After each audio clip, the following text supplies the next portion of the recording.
Welcome back, Rebels. Welcome back. I've got an update, which is that I've had a productive week. So the mojo is back. I forgot. You're going to let us know how your week went last week. So what happened? How did you get your mojo back? What have you done? I just decided that enough was enough, and that I needed to get out of my own head, and I needed to just get back to it. So I have done that, and it's going good. I've painted 2 canvases this week, so I am happy with myself and happy with my output and production.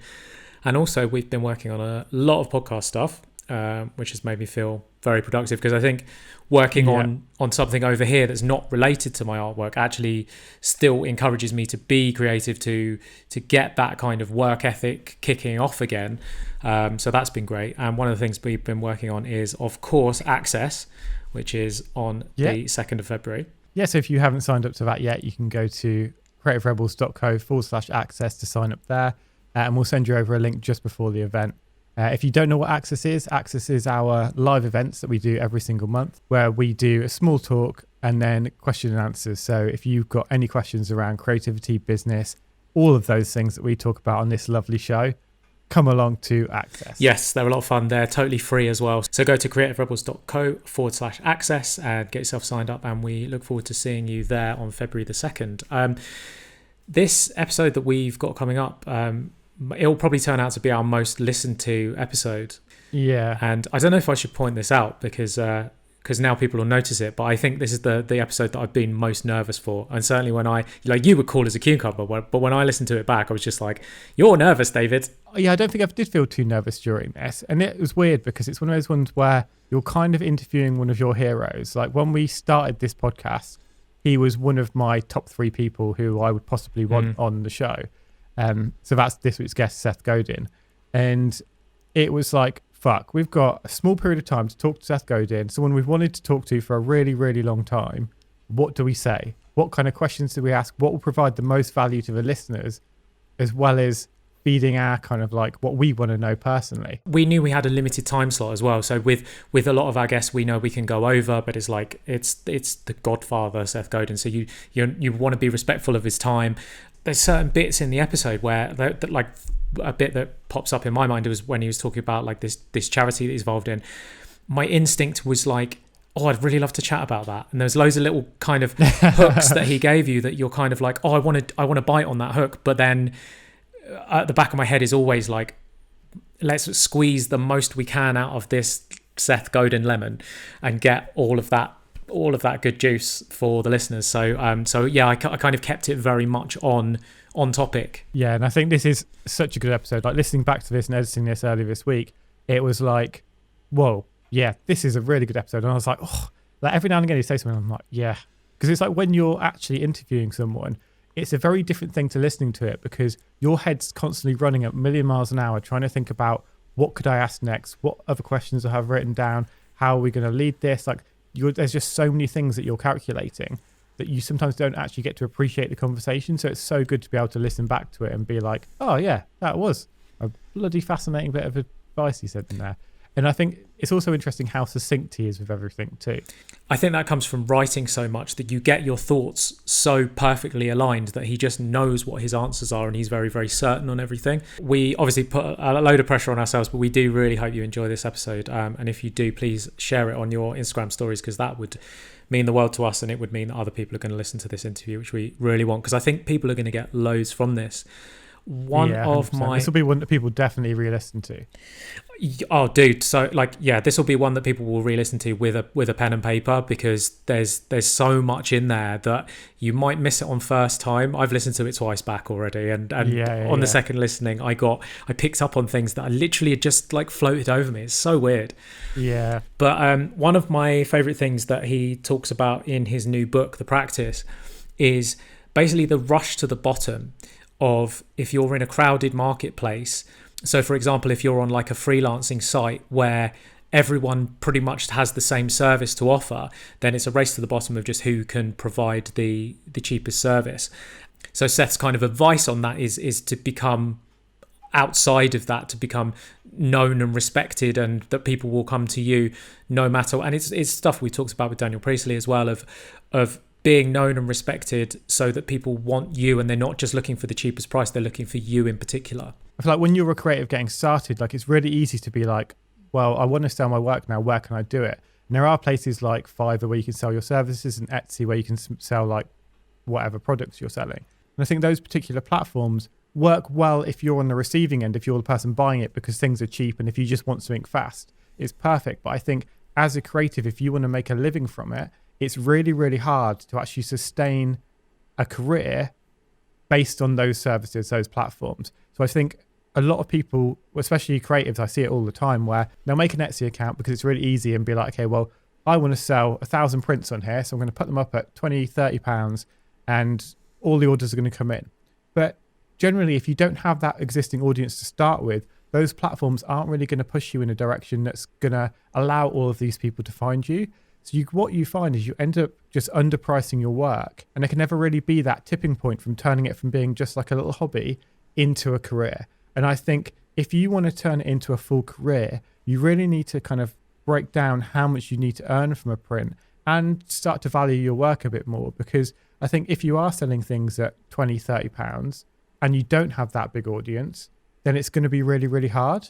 Yeah, absolutely. I suppose the room that you're in also affects that. So if you post up a print on LinkedIn, for example, and say these are going for £500 each, it's not so unexpected in there, and there are certainly clients within LinkedIn, that system, that have that sort of money to spend. On Etsy, I'm sure there are people that are pricing their stuff in that higher range, but for the most part, it is that super affordable.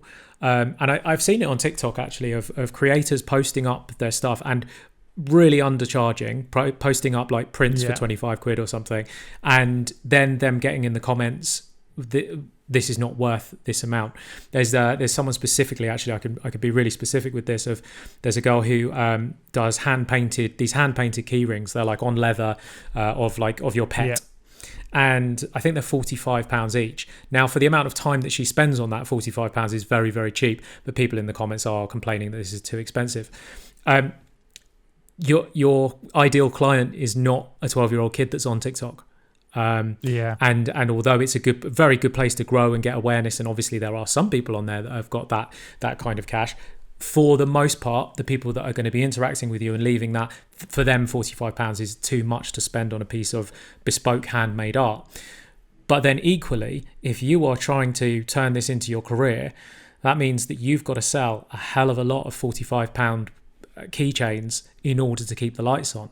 And that's stressful. Having to go to, if your prints are only 20 quid, knowing how many prints that you've got to in order to afford your weekly shop, how many prints you're going to have to sell each month, that's scary. Yeah, especially and like to pay your rent and all those kind of things that are like bigger. Like you're gonna, if you're selling a print for £20 and you want to make 40 grand in a year, you need to sell 2,000 prints. And if you break that down to how many you need to sell a month, that is loads.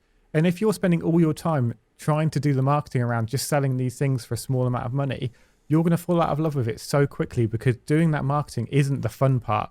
Being the creative is. So as soon as you find yourself spending more time on the marketing than doing the creating, you're going to just completely fall out of love with it. And I think that's why a lot of people stop doing whatever their kind of creative practice is, because they're like, it's too hard to make money from this. But that's only because they've set themselves up in a way that they've made it really hard for themselves, because they've said that, okay, I'm going to give this away for a really low price and I need to sell thousands of them to actually make some money. Whereas I think one way you can use it well, and I think this is what everyone should think about when they're, whatever their practice is to have some form of product that is high value. So whether that's like, if you're an artist, then that's hand painted paintings, like that's your pinnacle. And maybe you use your Etsy platform or your smaller platform to drive people to that. So you have every sale that you make of a print that's say £50. I wouldn't ever price it below £50.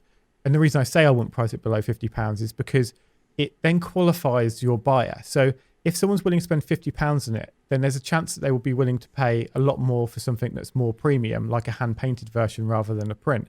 If you price it really low and it's suddenly something that everyone can afford, then more people are going to buy it. Like if you put something out for £1, you're going to get a lot more people buy it, than someone who's going to buy it for £50. But that £50 buyer, they are so much more likely to spend £1,000 on the actual hand painted version. So I think you need to use those platforms, if you are using them currently, to drive traffic to something that is a high cost item, because it's like that's what's going to sustain you.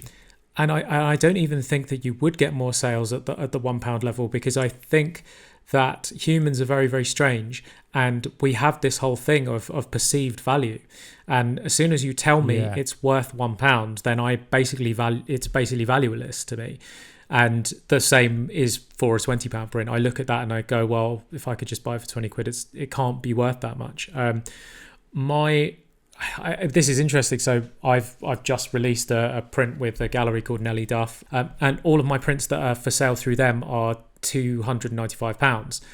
And so I mean, there's such a gap there. Like, I mean, I could produce those and sell them for 20 quid on Etsy, or I could go to a different room. They're being sold by a gallery that is established and has a reputation.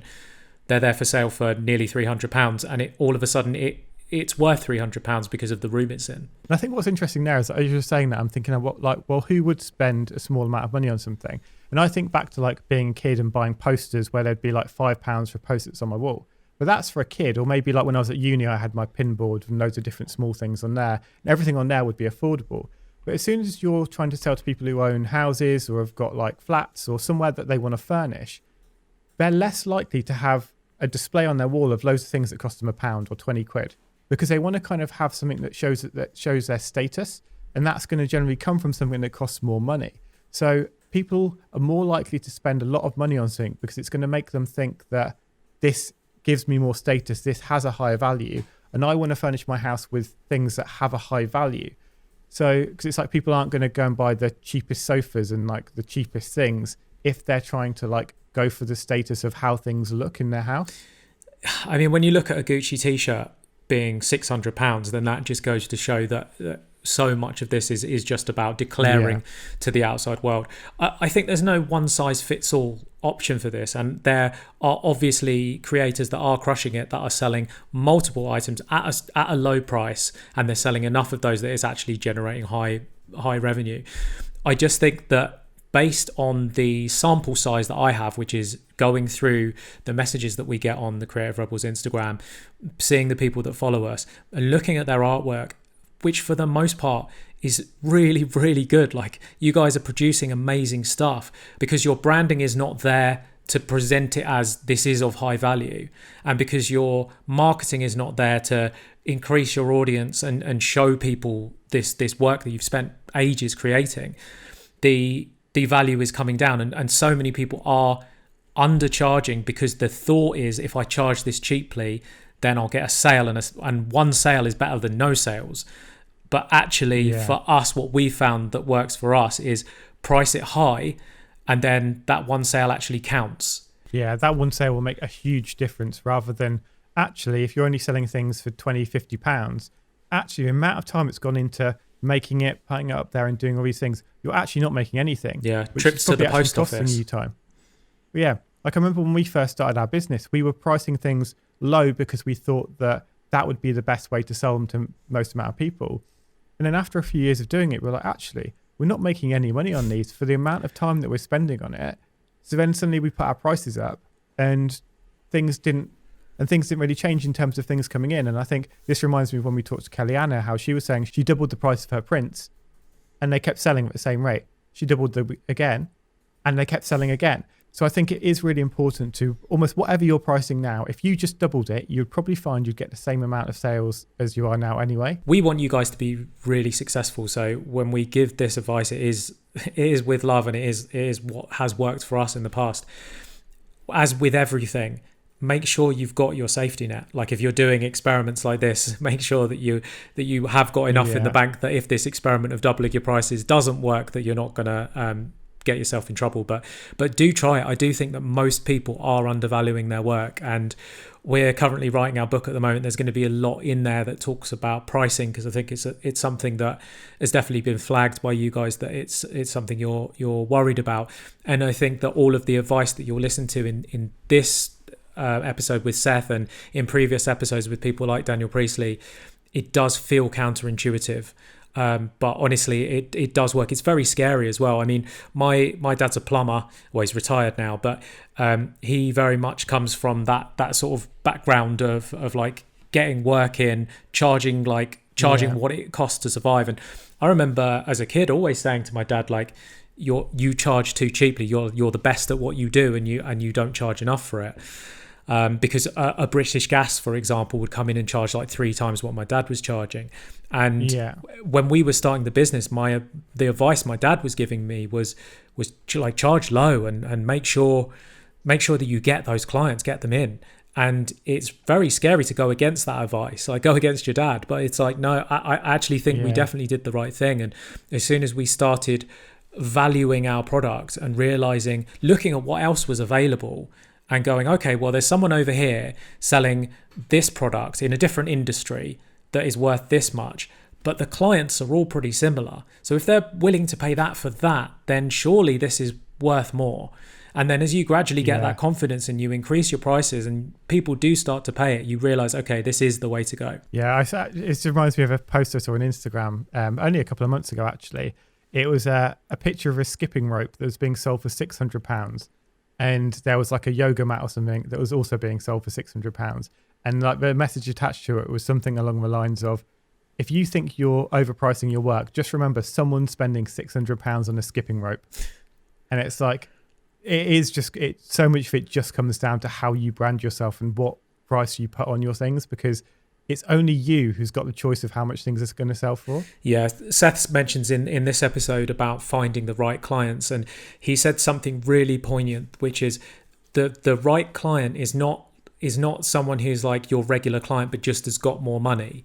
So it's not, we're not just advocating that you go and find someone who's money bags, who's just got money to burn.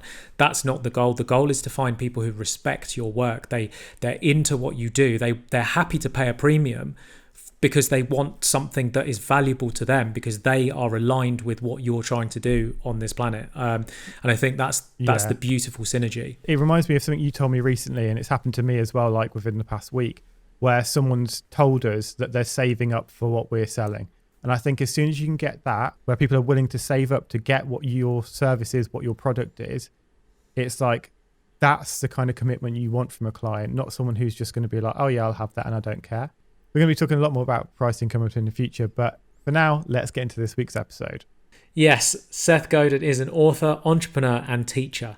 Seth has written 18 books and over 7,000 blog posts. That's 7,000. His latest book, The Practice, is designed to give you confidence to start making and sharing creative work. Hi, Seth. How are you guys doing? Good, thanks. How are you? Day by day. That's all we can do. Start where you are and start now. I'm going to start off with a big statement. You say, do what you love is a phrase for amateurs, and love what you do is the phrase for professionals. And what did you mean by that?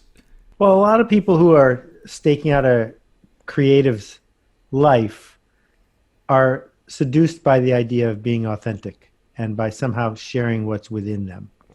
And I think that that's absurd on its face, because our whole lives, ever since we got out of diapers, we have made calculated choices about what will work and what doesn't. You don't throw a tantrum in the middle of the street just because you didn't get what you want, because it won't help you get what you want, even if you feel like it. Tantrums are for toddlers. And so chasing around whatever thing you think the muse has handed you is a trap. And you aren't entitled to succeed with anything. What you are able to do is find a problem and try to solve it. What you are able to do is do the work for the person you have made a promise to. That the work, if it's your hobby, should be for you. You should do whatever is authentically you.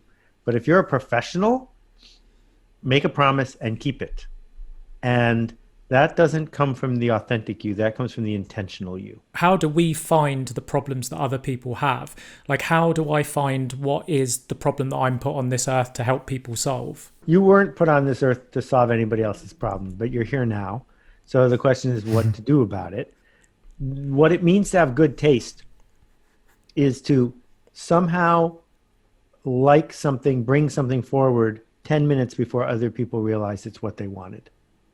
And that is the work of a creative, to have enough empathy for the people you're seeking to serve, to figure out just a moment before they realize it, that they need this thing. That's different than being an industrialist who says there's a market for bottled water, I'll make bottled water. This is the work of seeing on behalf of those who are trusting you to see. I think taste is a really interesting thing to touch on there, because especially when you're getting started as a creative, like your taste is so far away from where you are currently that there's a massive kind of level to overcome there. And I think what stops a lot of people kind of really progressing in a creative field is the fact that their taste is so far away from where they are currently that they get a bit stuck and they get frustrated with themselves. How do you kind of like overcome that gap? That's absolutely brilliant. I can't remember which well-known musician was talking about that gap between taste and skill, but it's completely true. The thing is, you're not going to be skilled at the thing you do until you practice it. And it would be nice if along the way you earn the trust and compensation to do the practice, right? But you might not. So you may have to practice quietly in the back where no one can see you. You're not, again, entitled to applause just because you started.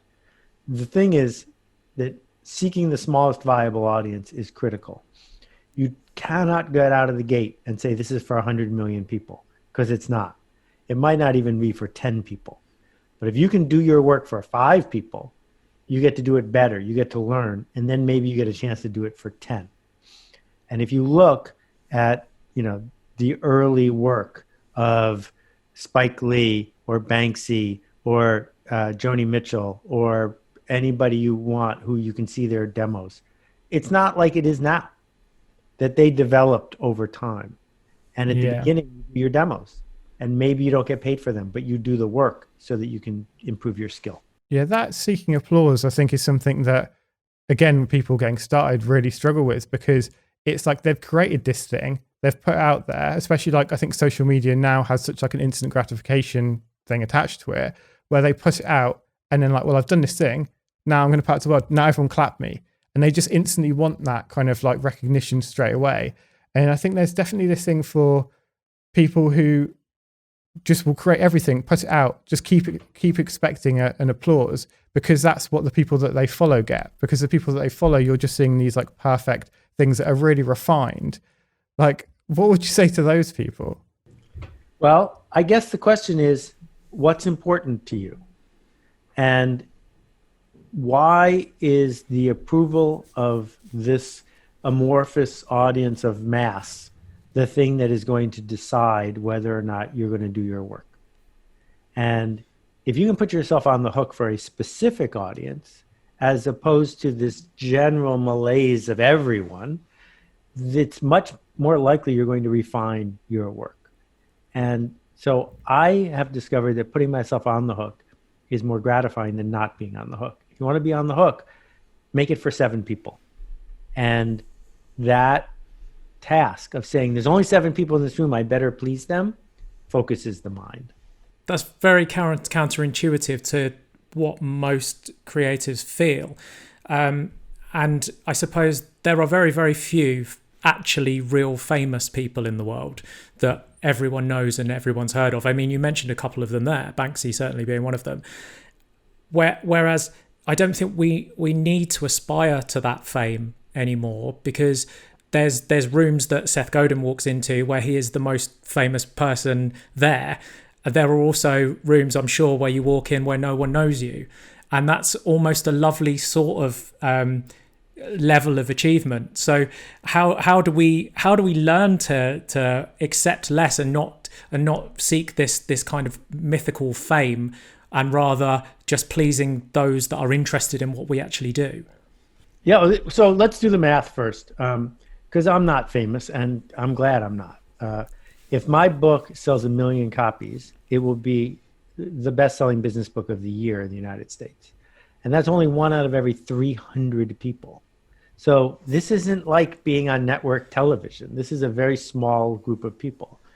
But the real question is, why do we distract ourselves with the masses?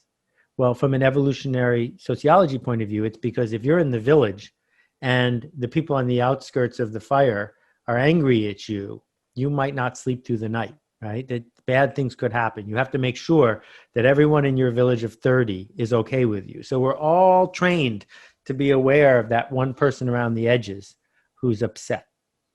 But it turns out in our culture, that's not the case. In our culture, if there are some people who don't get the joke, it means you've told a good joke.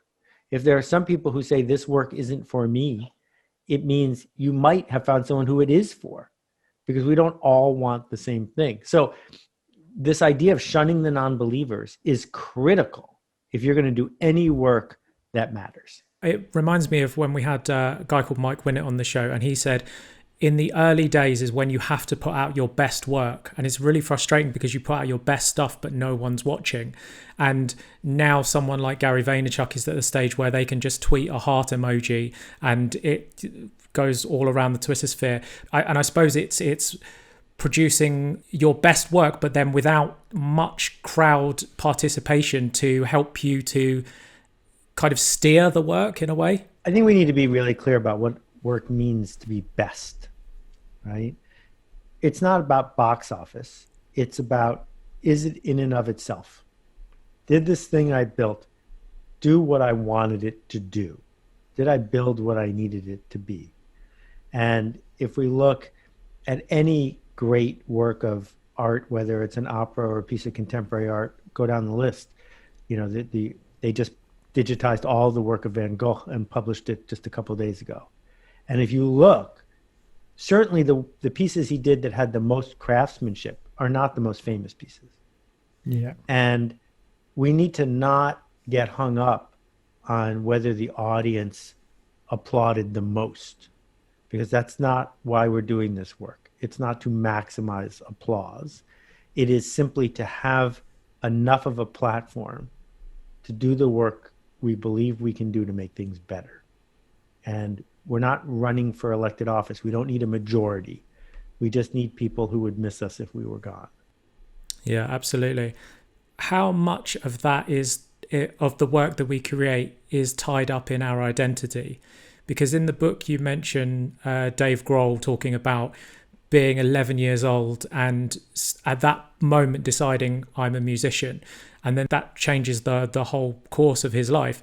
For those that are quote unquote lost, is there a way to adapt a new identity to become this creative person that they want to become? Yeah, I love the story of Dave because it's his mom's involved, but I don't think it's universal, because our identity probably doesn't have to do with the actual craft. It has to do with the emotions the craft brings forward.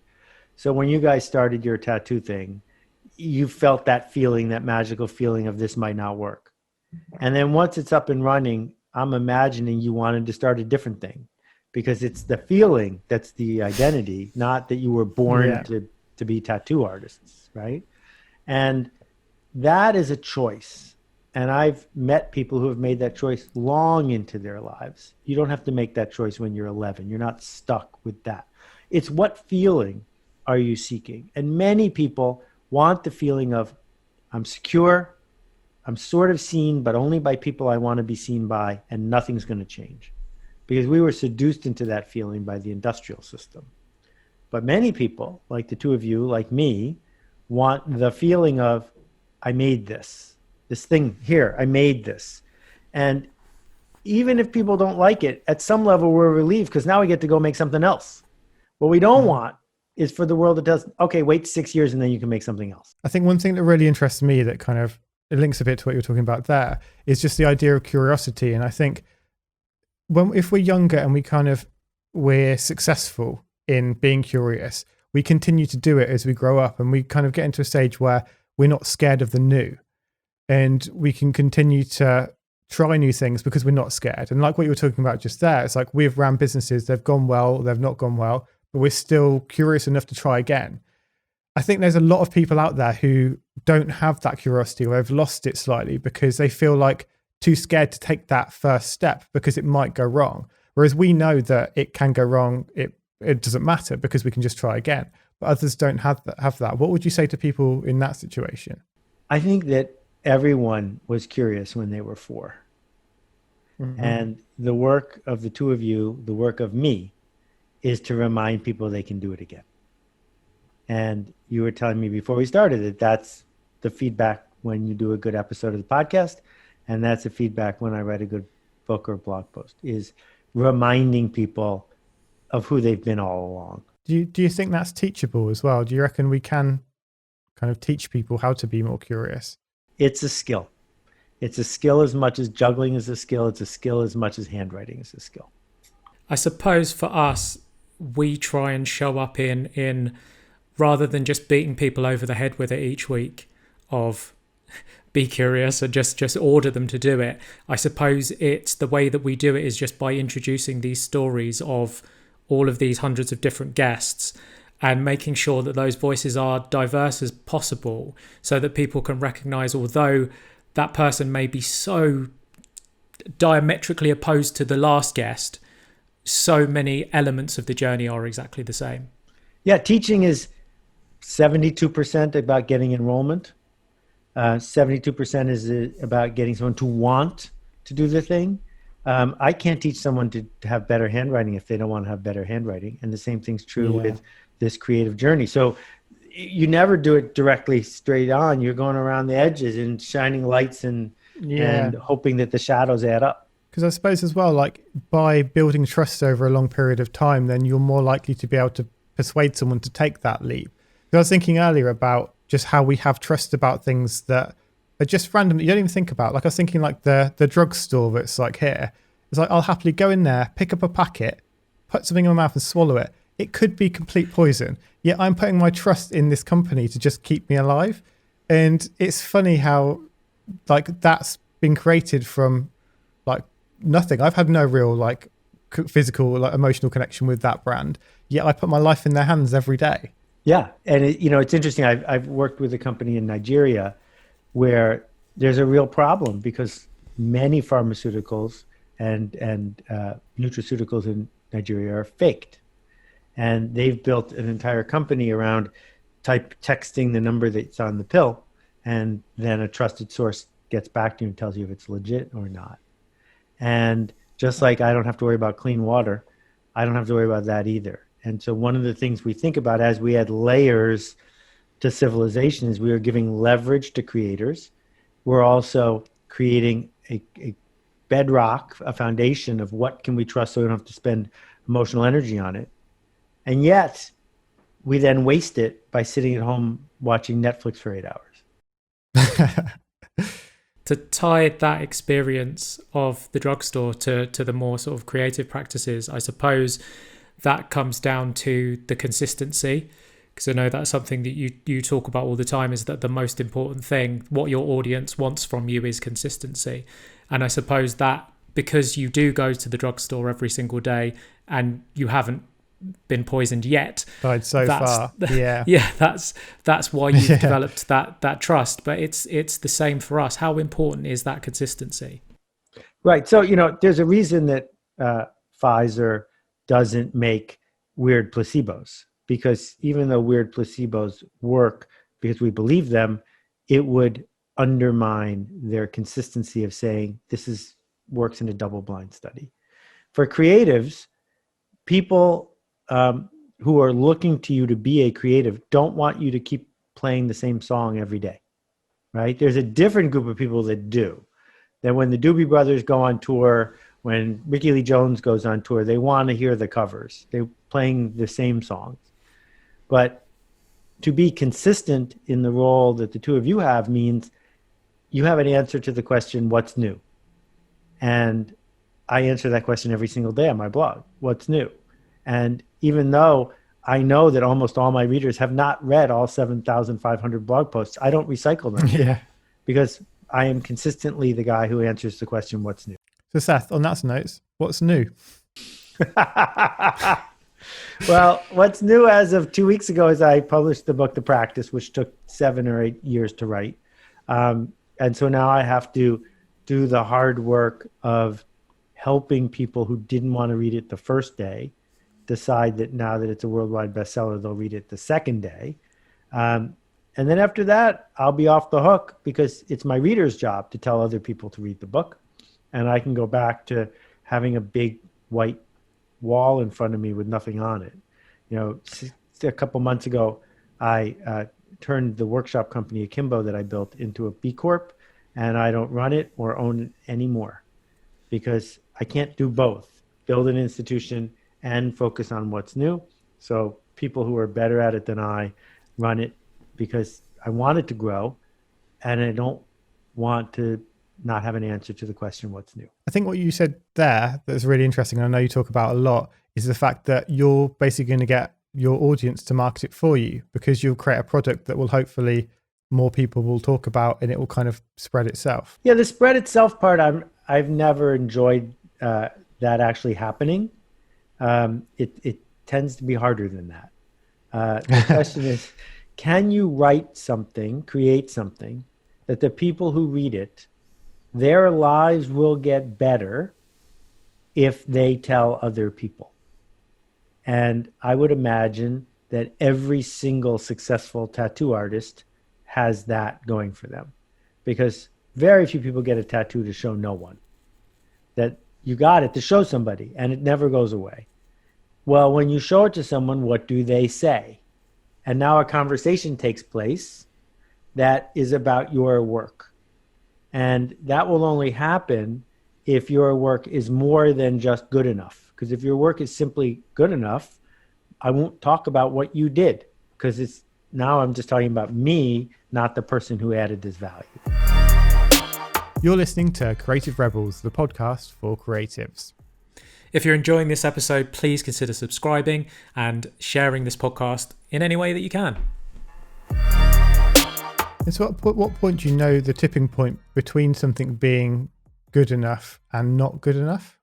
Well, the semantics of good enough are very tricky, because if your goal is to be remarkable, then good enough would mean good enough for people to talk about. So I self-published this book when I was kicked out of the book publishing industry. There's a book inside the milk carton. I didn't have to put the book in a milk carton to write a book. The book is the book. But the milk carton gave someone something to talk about, because the first 5,000 people knew they were the only people who had one. They knew that their life at work would get better if their company adopted my ideas. They knew that their status would go up if they could brag about the fact that they had one of the cartons and everyone else didn't. So for all those reasons, they talked about it. And it became the best-selling marketing book of the decade because I gave my readers something they needed to talk about. So was it good enough? Yes. By my definition, that was good enough. Anything more than that would have been wasted. I think what we'll probably do is recommend to our listeners that once they've read The Practice, then they then read This Is Marketing, because it feels like the next logical step from once you've made the work and the work is, and you consistently showing up and you're getting better each time you produce, then the next step is to help people discover it. Yeah, I think that's true. And I think other people can help with that as well as I can. But what a lot of creatives do is they say marketing is beneath me, because they think marketing is about hype or selfishness or scamming people. Nobody wants to get hustled, least of all me. And I'm not asking people to hustle. What I'm asking them to do is find the smallest viable group of people and serve them. And if you don't, then you're hiding your work. You're holding it back. And you're not the kind of person who would take that selfish choice. So the alternative is to say, there are people who need this, and I made it for them. Yeah, I think that's one of my sort of biggest takeaways is because you mentioned that it's not finding thousands of clients, it's finding the right clients. And certainly for us, when we started our graffiti business, we realized very quickly that just painting a kid's bedroom was taking exactly the same amount of time that it was for us to paint a mural for a huge brand, and we could charge significantly more on this side. So certainly finding the right clients. But I feel like, and I suppose it would come down to this sort of scarcity mindset, we often find that so many of our listeners would rather sell 100 prints for £25 each than just sell one print for a high. Like, how do you get over that sort of hump of finding who your ideal clients are? So many of the people who are listening to this are freelancers, not entrepreneurs. Freelancers like you, me, work with our fingers. We get paid by the hour or by the job. We don't make money when we sleep. Entrepreneurs are the opposite. They shouldn't do the work. They should hire people to do the work. They should build something bigger than themselves. If you're an entrepreneur, the barriers are, where do I raise funds and how do I scale? If you're a freelancer, neither of those things are important. If you're a freelancer, the only question is, how do I get better clients? That's it. Because you can't work more hours. The only difference between great freelancers and good freelancers is that great freelancers have better clients. Better clients demand better work. Better clients pay on time. They pay more. They talk about your work. Better clients are not simply richer versions of bad clients. It's a totally different attitude.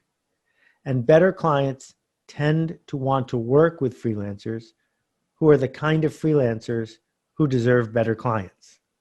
And so you have to start by acting that way first.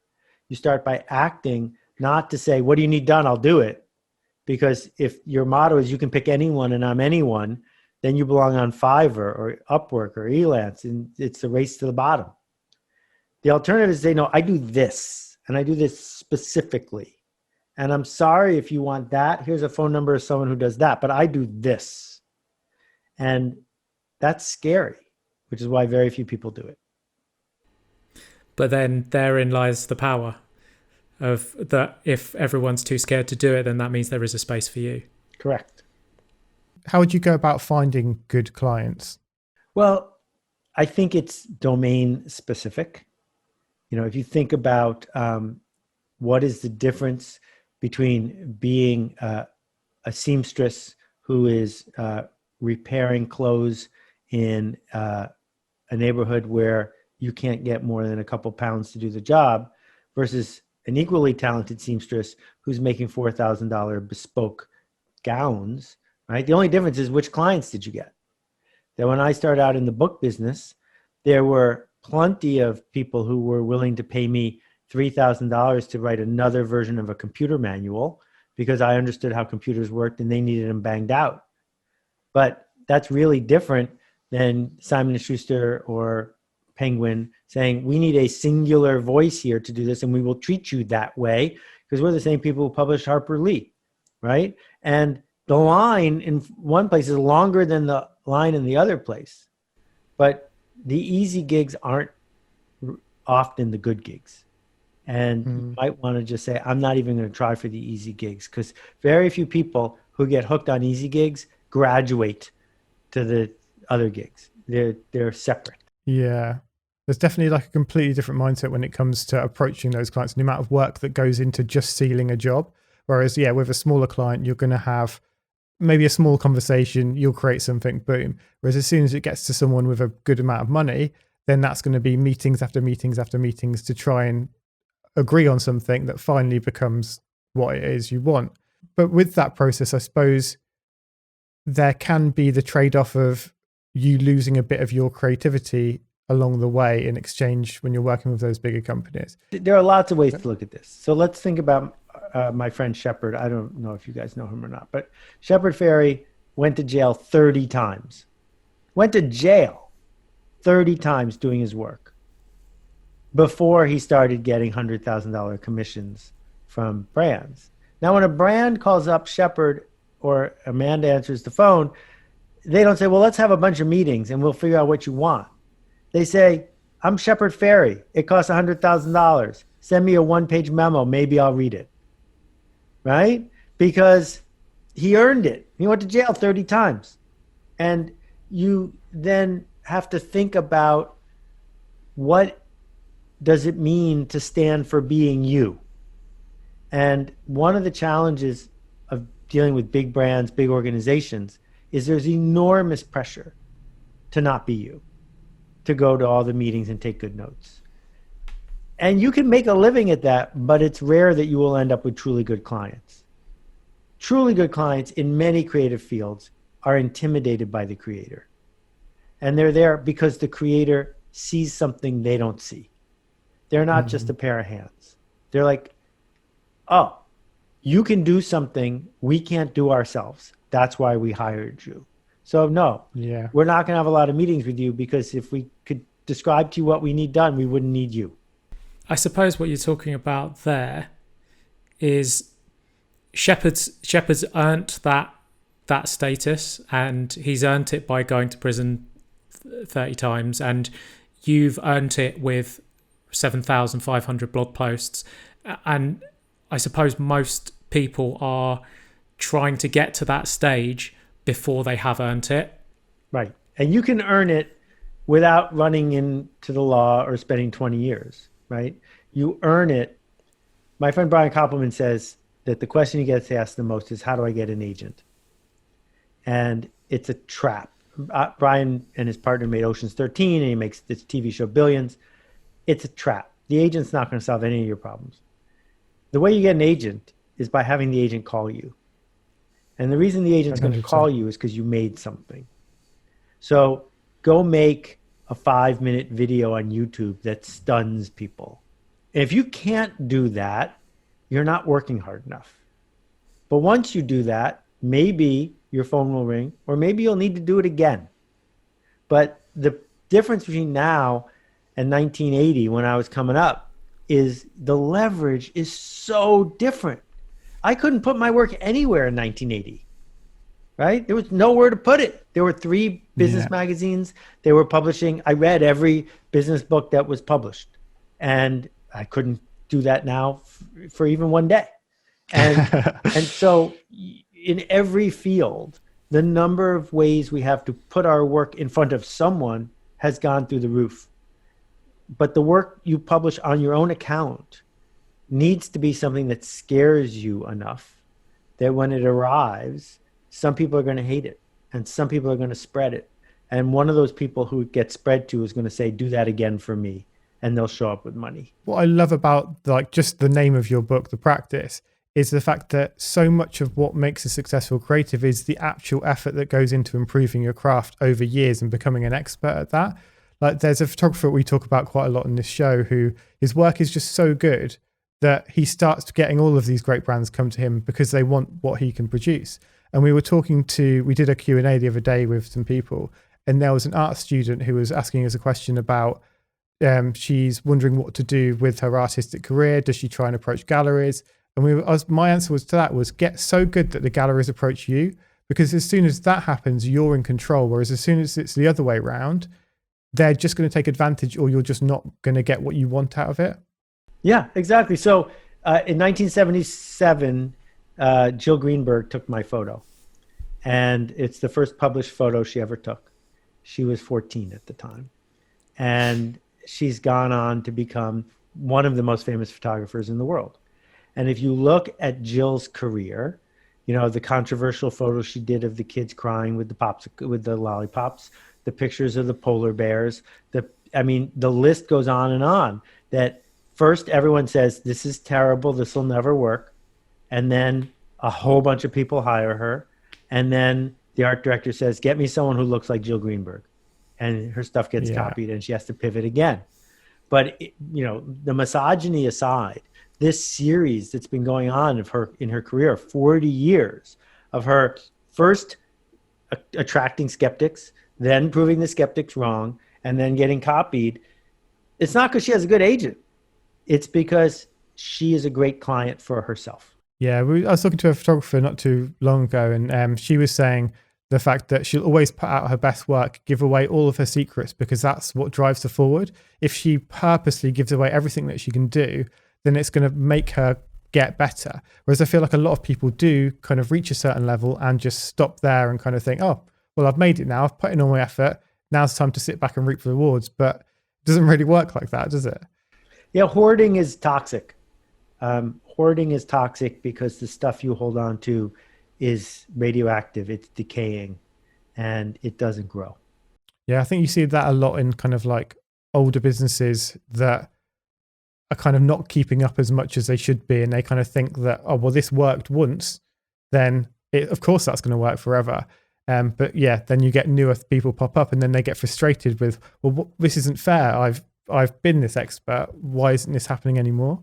Right. None of it's fair. None of it's fair. Right now, I am benefiting from the benefit of the doubt that I don't deserve. But for 30 years, I was punished by a benefit of the doubt I didn't get. None of it. When you first started blogging, do you think that you had some sort of understanding of everything that you've written about in the book? And is that what kind of spurred you on to blog every single day? Or was it a lot less complicated than that, and it was just one foot in front of the other? The first 600, 800 blog posts are lost. We don't know where they are. If you look at my oldest blog posts, it was at least 100 in before I started sounding like me. I can remember one of the first blog posts that sounded like me. It was called the Provincetown Helmet Insight, in which I wrote about why people in Provincetown, Massachusetts on the bike path either both were wearing a bike helmet or neither was wearing a bike helmet. And I was blogging sometimes twice a week, sometimes 20 times a week. And I looked at this work I was creating and I said, I don't like negotiating with myself about whether this is blog worthy or not, because I could talk myself out of it almost every time. And then there was too much drama on the days that I didn't talk myself out. Was it good enough, right? There were also people who were complaining because they said, I still don't understand this. Please don't blog so many times a day. It makes me feel bad that I can't read them all. And it's like, that's not my problem, but okay, fine. So I decided once a day. And the beauty of that, the magic of that is there's going to be a blog post tomorrow. I don't have to debate it. I just have to say, what's the best one I got? And that was incredibly freeing. So when it comes to your blog, because you do it every single day, how do you continue to come up with ideas for it? Everyone has ideas. They just don't write them down. I have never met anyone who had talker's block. I've never met anyone who woke up in the morning and didn't have a single thing to say. Once you know that there's going to be a blog post tomorrow, your brain will fill in the holes for sure. Yeah, I'm embarrassed to admit this, but when we first started the podcast, I was worried, I was concerned that we wouldn't have the material for an intro every single week. And it's like now 2 years in, it's like, Yeah, we're fine. Like, and we don't plan them. We literally, we have 30 seconds, like exactly how we are now. And I say to Adam, what do you want to talk about today? And then we just go from there. And had we have allowed ourselves to listen to that voice of you're never going to think of enough ideas, then that would have held us back and we wouldn't have actually shipped the podcast. I think as well, like especially at the start, there was that pressure of like, you've listened to these amazing people, kind of what we were talking about at the start of that taste. Like you've watched the TED Talks, you've read the best books, and then you're there seeming like a newbie, a rookie in this world, thinking like, why is anyone going to listen to me? How's my opinion valid? And even those like first few episodes, it would be interesting to listen back to now, just to see like if we were really trying to be that TED Talk kind of feel to it instead of just like being ourselves. Yeah, no, I mean, the first 5 episodes of Akimbo, by almost every measure, are the best because I'd been thinking about them for a year and I was nervous. So I like layered on all this stuff about P.T. Barnum, and then it came around a big circle. And now I just go into there and make a podcast. And it turns out people like those better than the early ones. And out of interest, what do you enjoy more? I take more pride in the early ones because I was trying to solve a very difficult puzzle. And I know the level of effort that went into that. When I make a book, I don't make a book because it's my job. I make a book because I have no choice. That I can reach way more people with a blog post in way less time. So a book for me is a demonstration of my priorities and focus to say, this idea wouldn't let go of me. And I have polished it and thought about it and organized it. Whereas if you're reading my blog post, it's just something I thought about and they're different. And I need to have both of those in my life. I think, 100 years from now, people will point to a couple of my blog posts, but I'm pretty hopeful that a bunch of my books will still be on the table, because that's what I tried to do with them, is make them so that they had a longer shelf life. What specifically was it about the practice that you had to write this one, especially if it took so long to write? The other stuff I write about, marketing and social organization and culture, fails to work when fear takes over for the reader. That people will agree with it, but then won't do anything because they've been sabotaged. And so I knew that if I couldn't get to that next level with people, I wouldn't be unlocking the doors they need unlocked. And then at Akimbo, we ran the Creatives Workshop. We've run it twice. 1,000 people have taken it. It has the highest engagement, more back and forth, more comments between people. We're talking about the average person gives and gets 500 pieces of feedback in 30 days, more than they've gotten pretty much in their entire professional life. Yeah. And I was like, oh, I'm onto something here. And I could have just written a few more blog posts about it, but it wouldn't have been a signal to say this is worth some years of my life. I think as well, you're going to get people consume things in very different ways. It's like people just won't read blog posts and other people only read books. There's going to always be, you're going to hit different people with different things. And I think the nice part of having the both of them is you've got almost like the pillar contents of the book. And then you've also got, if someone loves it and they want more, there is something every single day for them to get on board with. Interesting to hear what you think about, like, so This Is Marketing, for example. You're going to get a lot of people read that who, as you say, don't actually put anything into action. Well, I mean, we're humans. At that drugstore you go to, if you look around, you will see that a large number of people fill their prescriptions and never take one pill. We have a huge problem with that. Well, the reason is filling your prescription makes you feel like you took action. Taking a pill exposes you to side effects. And so there are different sorts of emotions. And I'm well aware, I'm guilty of it just as much as anybody else, that there's a vicarious thrill to getting close to doing that thing you dreamed of. Whereas if you go all the way, you might be disappointed. But I don't know who's in which category. So I've got to treat everybody as a potential.